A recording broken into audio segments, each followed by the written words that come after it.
안녕하세요. 대기업에서 여행 산업을 담당하고 있는 김기동입니다. 자, 오늘 노랑풍선 함께 살펴보도록 할 텐데요. 노랑풍선 같은 경우에는 여파가 두 가지가 있었죠.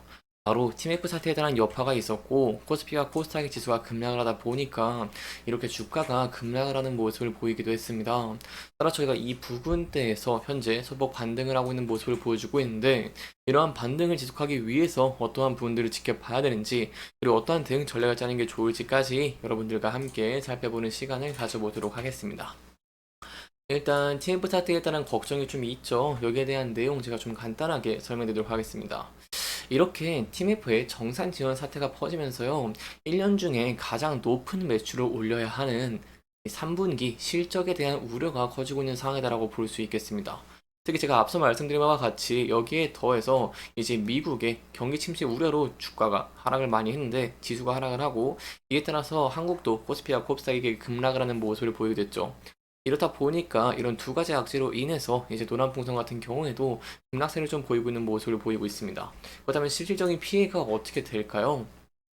일단 여기에 대한 손실 같은 경우에는 이 3분기에 일회성 비용으로 반영이 될 전망입니다.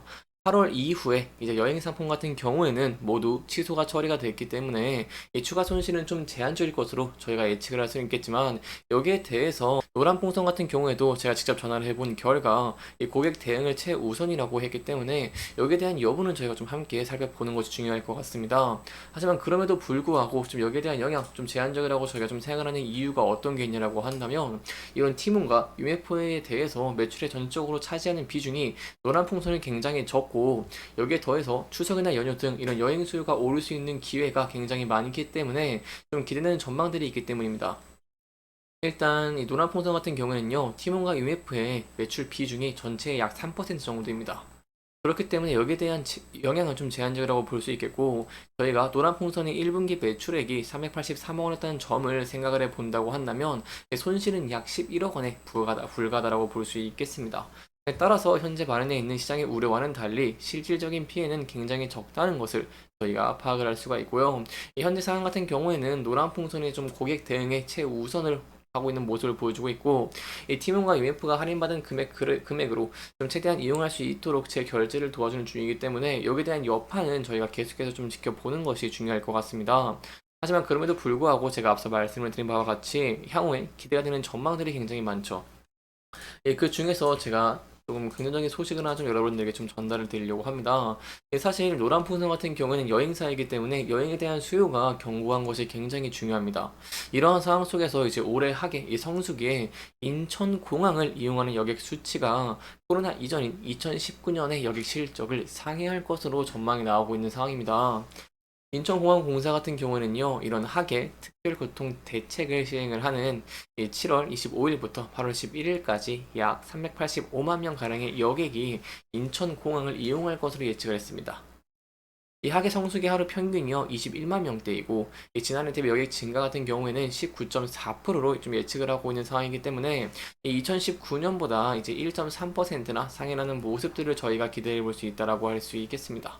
여기까지 저희가 이제 노란 풍선의 팀원 UF에 대한 영향, 그리고 그럼에도 불구하고 현재 여객에 대한 수요가 굉장히 견고한 모습을 보여주고 있기 때문에 이러한 면에 힘 입어서 좀 긍정적인 실적들에 대한 기대감까지 함께 살펴보면서 진행을 했습니다.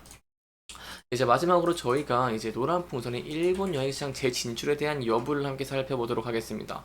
제가 항상 여러분들에게 말씀을 드리는 게 이제 엔저가 좀 많이 지속이 됐죠. 최근에는 엔화가 좀 많이 오르고 있는 모습을 보여주고 있지만 아직은 좀 가격적인 메리트가 굉장히 크고 일본에 대한 여행 수요가 꺾이지 않는 모습들을 보여주고 있습니다. 특히 이제 5월에 나왔던 설문조사 결과를 좀 살펴보면은요, 일본을 가장 많이 찾는 여행객이 한국인이라는 통계가 나오고 있는 만큼 이 일본에 대한 한국인들의 여행 심리가 굉장히 견고한 모습을 보여주고 있습니다. 그렇기 때문에 이러한 일본 시장을 공략을 하는 것이 굉장히 중요한 상황이라고 할 수 있겠는데, 이러한 상황에서 노란 풍선이 일본 여행 시장에 재진출하기 위한 전략을 짜고 있습니다. 이 어떠한 전략이냐라고 한다면 바로 이제 이 지난해 폐업을 했던 이 노란 풍선에 일본에 다시 신규법인을 설립을 할 계획이다라고 할 수 있겠습니다. 제가 여기에 대해서 아이언로 직접 전화를 해봤습니다. 전화를 해봤더니 이제 여기 일본 법인 설립을 진행을 중이고, 이제 9월과 이 10월 이때쯤에 이제 일본 법의 설립에 대해 좀 완료를 할 것으로 계획을 하고 있다는 답변을 받았고요. 이렇게 일본 법의 설립을 완료하는 모습을 보이게 된다고 한다면은 저희가 좀 기대 가능한 포인트가 이 여행업의 변동성이 있죠. 이 변동성이 있는데 이러한 변동성에서 우위를 점할 수 있고 특히 원가 경쟁력을 확보를 할 수 있다는 굉장한 장점이 있습니다. 바로 현지인 렌트사라던가 호텔, 이 버스, 여행 인프라 등 이 현지에서 공급을 하는 모습을 보이게 된다고 한다면 당연히 수수료를 절감을 할 수 있을 것이고 이렇게 되면은 원가 경쟁력에 굉장한 우위를 점할 수 있겠죠. 그렇기 때문에 이러한 우위를 전함으로 인해서 이제 다른 여행사 대비로 봤을 때 더 우위를 점할 수 있으면서 이 점유율을 더 키워가는 부분들을 저희가 기대해 볼 수 있다라고 볼 수 있겠습니다. 따라서 마지막으로 좀 정리해서 설명을 드리면은 현재 여행 시장에 대한 수요는 굉장히 견고한 모습들을 보여주고 있고 여기에 더해서 이제 노란풍선이 일본 여행 시장에 좀 재진출하는 모습을 보여주는 등 굉장히 긍정적인 전망들이 다소 보여되고 있기 때문에 이러한 면들에 힘입어서 노란풍선이 이런 TF 사태에 따른 우려가 바로 실적인데 이러한 실적을 좀 좋게 나오는 모습을 보여주게 된다던가 아니면 실적에 대한 기대감이 증가하는 모습을 보여주게 된다고 한다면 이 반등을 지속할 가능성이 있기 때문에 여기에 대한 여부들은 저희가 함께 지켜보는 것이 중요할 것 같고요. 추가적인 내용 제가 계속해서 여러분들에게 설명해 드리도록 하겠습니다. 자, 이제 마지막으로 저희가 노란풍선의 차트 함께 살펴보도록 할 텐데요. 노란풍선 같은 경우에는 TF 사태에 대한 우려, 그리고 이제 미국의 경기 침체 우려로 인해서 코스피와 코스닥이 급락하다 보니까 이렇게 노란풍선도 급락하는 모습을 보이기도 했습니다. 따라서 이 부분대에서 반등하기 위해서 지켜봐야 되는 부분들은 첫 번째는 지수고요. 두 번째는 실적입니다. 자, 저희가 지수 같은 경우에는 현재 미국의 경기 침체 우려가 굉장히 컸는데 이제 이틀 전에 발표된 미국의 지수가 있습니다. 이 ISM 서비스업 지수가 있는데 이게 좀 확장 국면에 접어들면서 경기 침체 우려가 좀 과도했다라는 평가도 있고 그렇기 때문에 전일 같은 경우에도 미국에는 저가 매수가 많이 유입이 됐고 금일도 한국은 코스피 코스닥이 좀 상승을 하고 있는 모습을 보여주고 있죠. 따라서 이러한 경기 침체 우려가 불식이 되면서 전반적인 지수가 상승을 하고 이로 인해서 노란 풍선도 반등을 지속할 수 있을지 함께 지켜보시는 게 중요할 것 같고요. 두 번째는 제가 앞서 말씀드린 이 실적적인 부분에서 좀 좋은 모습을 보여줄 수 있을지 여부가 굉장히 중요하다고 볼 수 있겠습니다. 따라서 이러한 면에 힘입어서 노란풍선의 주가가 상승하는 모습을 보이게 된다고 한다면 앞서서 저항을 받았던 이렇게 이평선, 21선을 돌파할 수 있을지 그 이후에 앞서서 지지와 저항을 받았던 부근대를 돌파를 하면서 상승 추세로 전환될 수 있을지를 함께 지켜보시는 게 중요할 것 같습니다.